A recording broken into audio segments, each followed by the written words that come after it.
Get out! Hello tankers and tankettes, welcome to an SU-100 replay of mine. This is fairly recent, it's a 9.2 game, and we're top tier and that's pretty nice. It's Himmelsdorf encounter and that's not great, not terrible for a tank destroyer. This tank destroyer, it's not, it's not an awful situation to be in. There's a little bit of armour to work with, and obviously I've got that big beefy 122mm gun. Now the reason I have still got this is basically I'm unlocking both of the Russian tank destroyer lines, and they both branch out from the SU-100 basically. So I've already got the SU-152 and I'm slowly working my way towards the, is it the 100M1? I can't remember, whichever one it is. Now we do need some heavies to go to the hill. Crucially our T-150 isn't, but the M6 is, and it looks like one of the KV-1S's is as well. So that's fairly useful. We've also got another KV-1S that hasn't even loaded in the game yet, so hopefully he'll also go to the hill. We also have a bishop, and the enemy team does as well, but I'm noting the bishop particularly because the bishop, our bishop, turns out to be really quite crucial to how this game actually goes. The enemy team, I mean, we're fairly even on heavies. They've got one more heavy than we do, but it's a 3601H, so it's a kind of an almost heavy. And we have an M4A3E2, so that's kind of an almost heavy as well. With armour-wise, I quite like my E2. It's kind of a pocket heavy almost.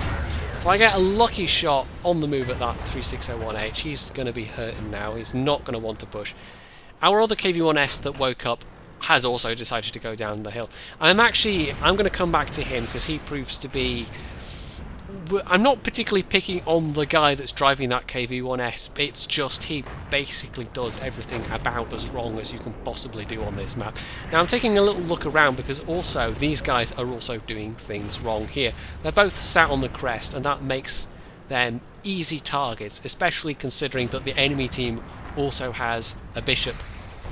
Now the ELC is a bit cheeky, comes round, and this is where it all goes horribly wrong because not only do I fail to kill the ELC at point blank range, but I also take a big hit in the side from the enemy KV-1S, and he actually rolls quite high as well, 421, so yeah, things just got interesting.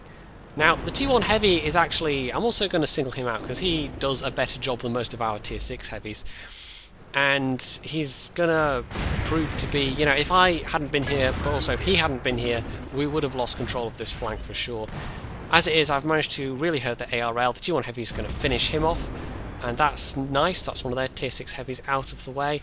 But as you can see, our M6, our KV-1S that were up here, they both tried to push around, and it went so badly wrong, and you'll see from the end scores that they really didn't do much damage wise on the hill either. So it's down to me with virtually no health, a T1 Heavy with virtually no health, and a T3485 who is also pretty badly beaten up. Now the Cromwell comes round, he actually is damaged and then gets taken out with the KV-1S.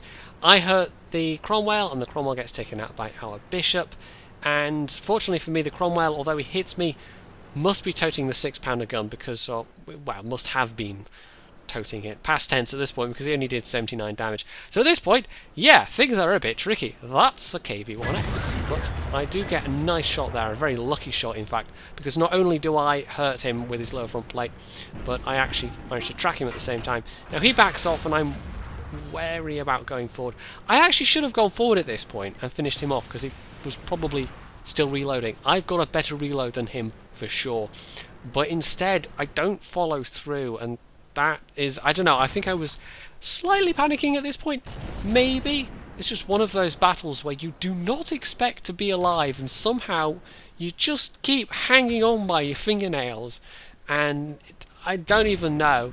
We're also capping, by the way, and you know how I said that KV-1S that does everything wrong? Well, he's the one that sat in the cap along with a tier 4 Stug.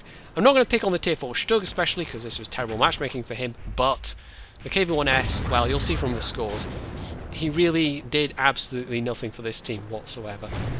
I ended up having to basically be a heavy tank for the purposes of this team. Now I get lucky, I bounced the Churchill, the KV-1S, I'm not sure if he bounced or missed, but either way, I really am incredibly lucky to be alive right now. If the Churchill had his top 75 mil, I think I would be toast, but I don't think he did.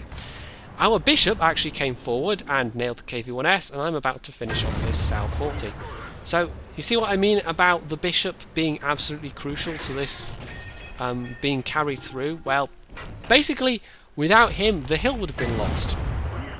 And we possibly would have done a lot worse than we did. We still would have won, because there's that KV-1S capping, but like I said, just wait till you see the end screen. The E2 sneaks in the T-150 kill just before the timer goes down on the cap, and we have won. So, yeah, that was fairly intense. I was not expecting to live through that battle, and I did somehow, miraculously. So, if we take a look at the scores for that, I did alright. It was a high caliber, 2070 damage, 3 kills, 1000 base XP, and that is, you know, by far the best on the team. And it helps that I had a very big gun, but it also helps that I had that Bishop backing me up. I could not have done it without Sattler01, and I'm particularly mentioning him for praise because not only, you know, did he actually helped out, but I then thanked him at the end of the match. I don't know if you caught that in the chat, and he actually messaged me afterwards to say, you know, no worries, man, I was just doing my job. And that's certainly more than our top tier heavies were doing, because if we look down the team list, the T1 heavy was doing a better job than any of our top tier heavies.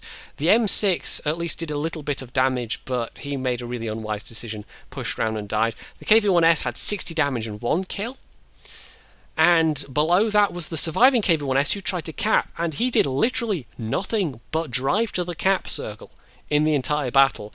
So, yeah, that is... I'm not particularly picking on this guy, it's just that is a perfect example of how to do literally everything wrong. And as you can see, he was not rewarded for not... He basically wasn't playing World of Tanks, he was playing World of driving to the cap circle and then sitting there doing nothing. And he got no reward for that. He got 259 XP on a win. That could have been that guy's daily for all I know. So even though he was in a really good tank for flanking round, for coming up behind the back of the hill, for doing some damage, he did none of that, and he didn't help the team. He might as well have been on the enemy team for as much as he helped our team, and still he did better than our T-150, who just drove forward at the start of the battle and managed to die very quickly indeed.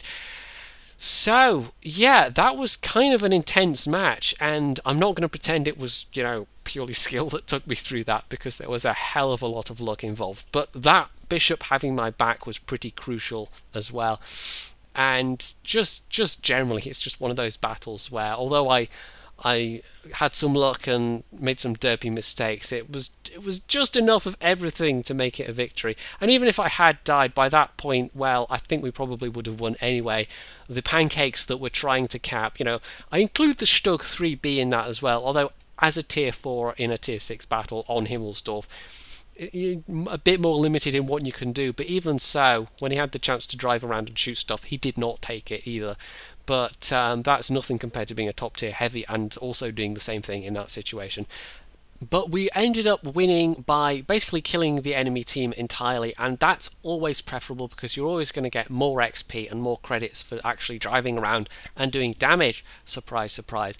Now, there are going to be very occasional times when actually it is the better thing to try and cap, but on a smaller map it's incredibly hard to do, and it's almost always worth actually driving forward to help your teammates rather than sitting and being totally useless on the cap instead. So there's also one other thing I want to touch on, which is kind of relevant to both the KV-1S and the SU-100.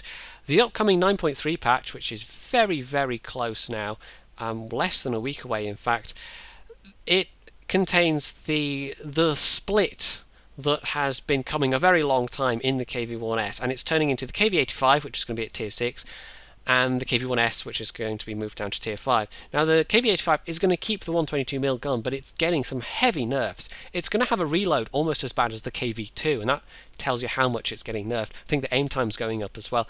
But basically, the SU-100 is being untouched. It's being left alone entirely. And I'm kind of wondering if that means we're going to see a lot more SU-100s around as people go, oh, well, okay, although it doesn't have a turret and although it doesn't have the armor and the hit points of the KV-1S, maybe people will just, they'll be so attached to the troll value of that gun that even though they don't particularly perhaps enjoy playing tank destroyers, they'll jump in and play it all the same. Who knows? Only time will tell. So, if you enjoyed this replay, short but intense though it was, you can hit the like button, you can leave any comments below, you can subscribe to my channel, and as always, stay tuned for more.